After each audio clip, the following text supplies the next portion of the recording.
Everybody and their moms have seen FPV drone footage in the last years, and more of it. You can imagine, as a filmmaking nerd kind of guy, FPV drones just blew my mind when I found out about them. This is insane.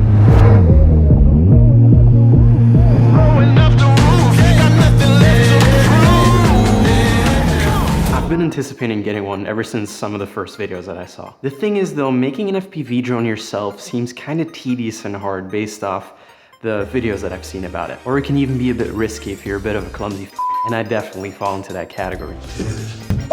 Anyways, back in June, two photographer buddies of mine and me, we decided to go on a road trip to Switzerland. Now, as the road trip drew closer and I saw another couple of awesome FPV drone videos, I really started entertaining getting one myself before the road trip. Eventually, 10 days before the trip, I finally pulled the trigger and decided to order myself this guy, the DJI FPV Drone. 3 days later, it arrived. Because you know, it sounds like a great plan to get into FPV literally 1 week before heading into the most challenging mountain range of Europe. With of course the plan of flying this drone there. First things first, you can't just go out to field and start rocketing around your FPV drone without any prior practice first. So I did what everybody seems to recommend online. I flew my drone in a simulator. I got myself Liftoff, which is one of the biggest simulators out there, and it's one that's recommended by a lot of people. I booted it up, and man, it was a disaster at first. I crashed it so much and it's so little controlled that I wanted to like throw my controller through the window or through my screen on quite a couple of occasions. After struggling my way through the first 2 hours though, I started to get the hang of it and I slowly started to get more control. I found some similarities between the flight controls and some games that I'd played growing up, as well as flying my old DJI Mavic drone. I've been flying that drone for about 4 years, so that does count for something. Slowly I started being able to do more tricky maneuvers. Alright, so a few days passed by and about 2 days before the trip started, I decided I needed some real life practice. So I asked my buddy Michiel if we could go out and he could help me film this little intro of me flying a drone for the first time.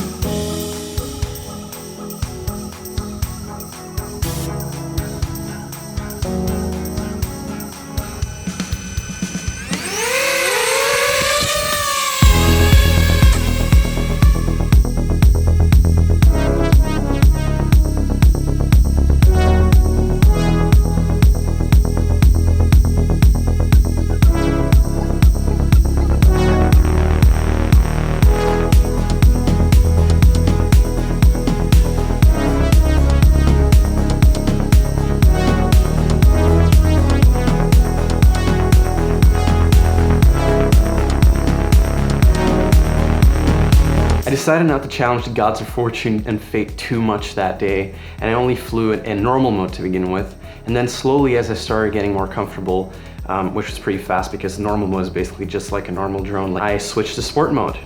Okay, now I'm in sports mode. Obstacle avoidance is turned off.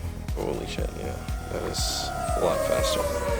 Sport mode goes up to 100 kilometers an hour, and it just flies and handles more like full manual mode actually does. So you really start to get the feel of like an FPV drone. You can like really get that speed going and really get that feeling when you're like looking through the goggles, and yeah, it just already feels so much more like what you would imagine it would feel like. Now when I passed that first real life test, I felt a bit better and more confident already, but I decided to still spend 4 more hours in the simulator before the actual trip. So then the time came, we went on a road trip, and on day 2 of the road trip, we hiked up for sunrise to the biggest glacier of the Alps, which was absolutely amazing, and it was a really tough hike.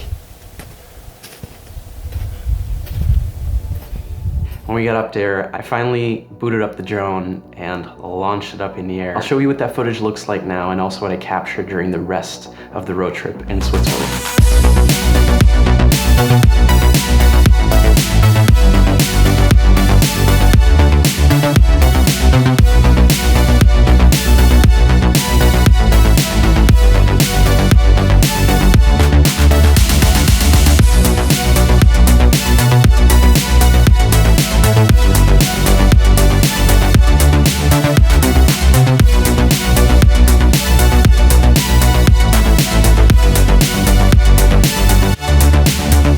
There you have it. I managed to not crash my FPV drone after a very limited amount of practicing. Now, of course, there will be a follow-up to this story because I still haven't flown it in manual mode, or acro mode as they call it. But nevertheless, flying in sports mode was already great practice to get me ready for that final stage, so to speak, and to get a better overview of what the capacities of the drone are. It goes up to 100 kilometers an hour already in sport mode, so you know, it's just an extra little step to get into acro mode.